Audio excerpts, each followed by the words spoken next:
Here is a video that I might have made already, but since I couldn't find it, figured that maybe I just made it in my mind. And it's basically going to explain why you probably don't want to have the riser come up this way and then have the tread butt it. You want it to be installed this way to where the tread would go over the riser. And there are a few reasons why you probably don't want to do it. However, I do have to say that you're probably not ever going to have a problem if you do it like this and you use materials that are not going to expand or contract and would be firmly attached to each other. And those materials could be difficult to find.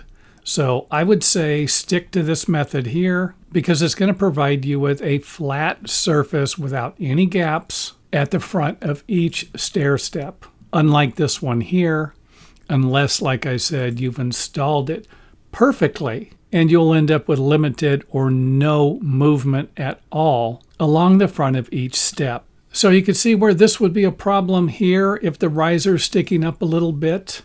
You're going to create a trip hazard, along with the problem you're going to have here if the riser is a little shorter than the top of the tread. And even though this is exaggerated here, if you don't cut the risers straight and you have a few jagged edges, that could also create a trip hazard, along with if you have a gap. And again, this gap could form after you built the stairway and you had everything tight, but some of the material shrank. And of course, the obvious, if you're going to have a nosing, you're not going to be able to do this. Or should I say it's going to be a little more difficult to do this. Not impossible, because you can always attach a nosing to the top section here. And even though I don't expect this video to be popular, I do expect you as the viewer who made it this far in the video to think twice before having the riser extend all the way up to the top of the step.